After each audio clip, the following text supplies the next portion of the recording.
Regan.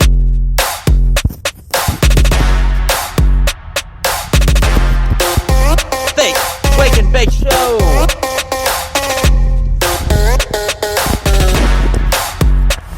Yeah, welcome to the TR41 Corner Brew WheezyBeatz Production presents the Fake Wake and Bake Show podcast.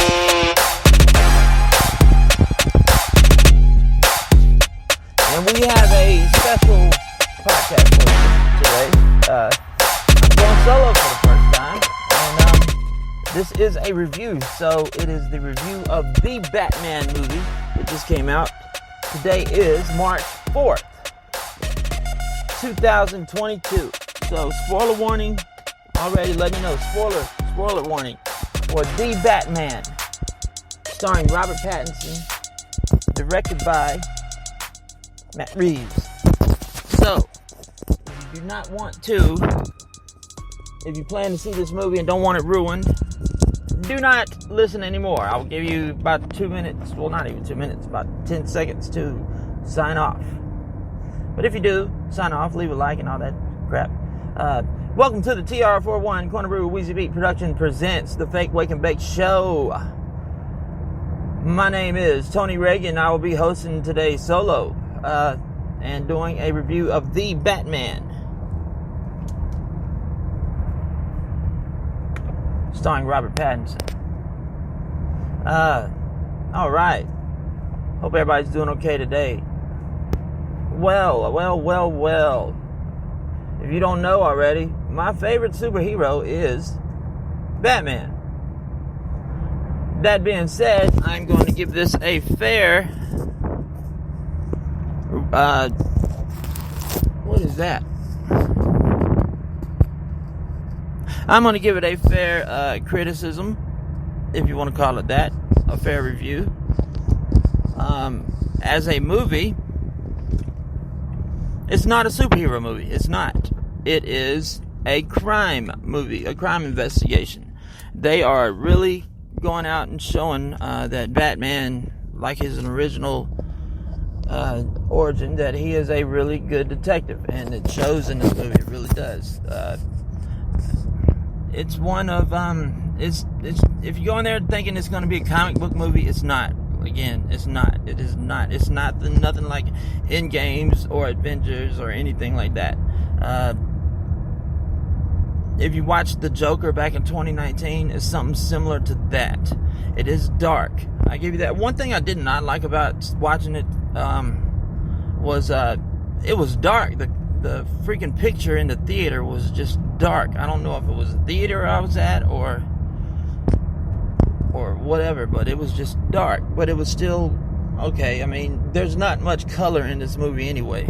I mean, even you can see the character Bruce Wayne. He does not like lights at all. Like, anytime you see a day scene in this movie, he is squinting or putting on shades.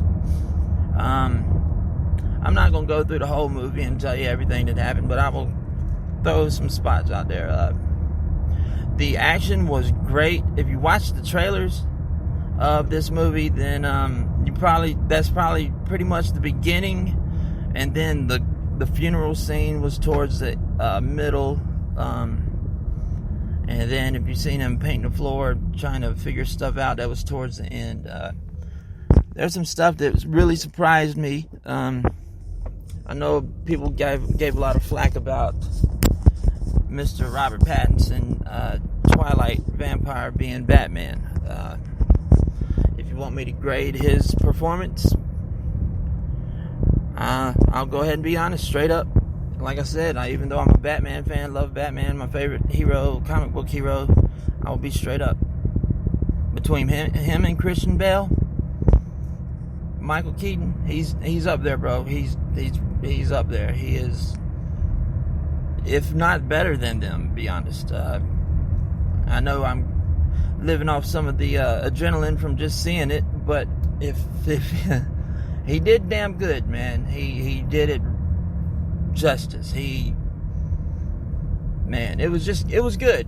It was really good. I truly enjoyed this movie.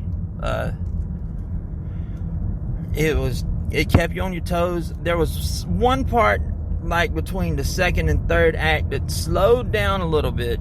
Like there wasn't that much action or nothing, but it was at least building character development or making character development and moving the plot along. It was really good though. Jeffrey Wright as Commissioner Gordon, great, freaking awesome. Give him mad props. Everybody who acted in this movie actually did pretty good. Catwoman, Selena Kyle, great. She kicks ass too, bro. Like her physical action scenes, she's kicking people, like really kicking some ass, dude. The chemistry between her and Robert was pretty good. I wish they had more scenes together. Alright, as far as details in this movie, cool thing about Batman in this movie, he narrates like from the first part, maybe some of it in the middle, and it's like really heavy narration in the front and the end and a little bit in the middle.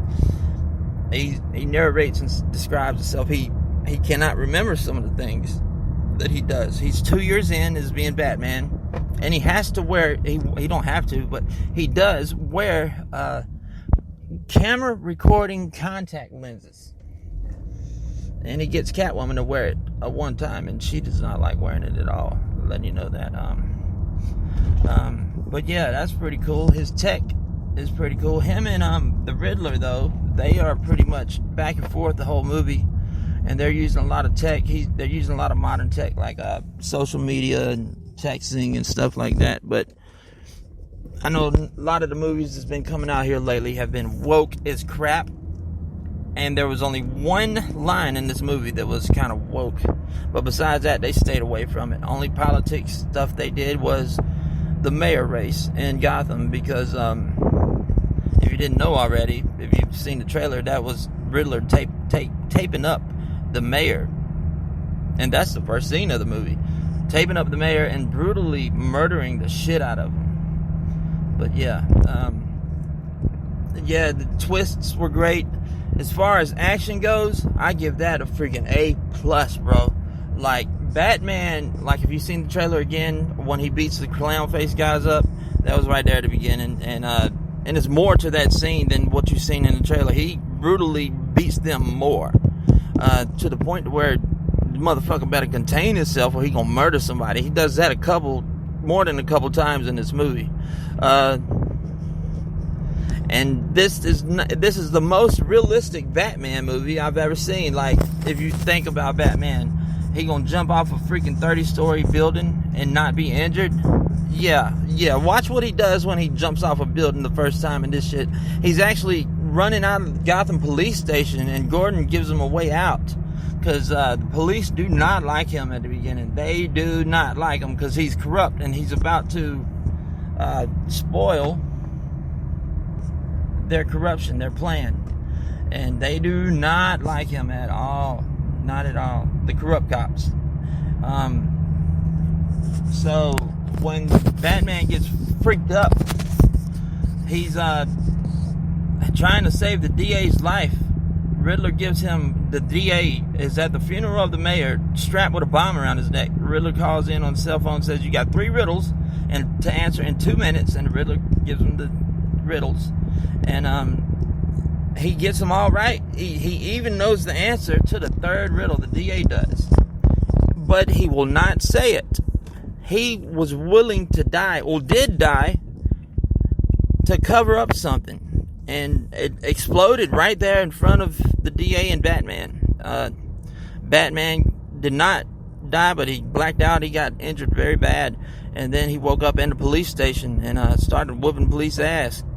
You know, wake up not knowing where you're at.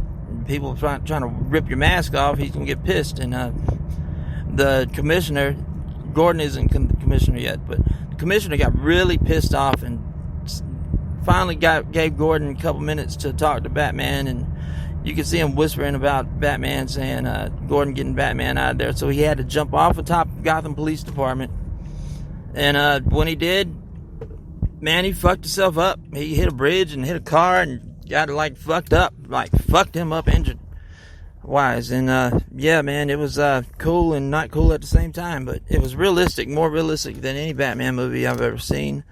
Batman does get pretty fucked up in this movie, like injured wise.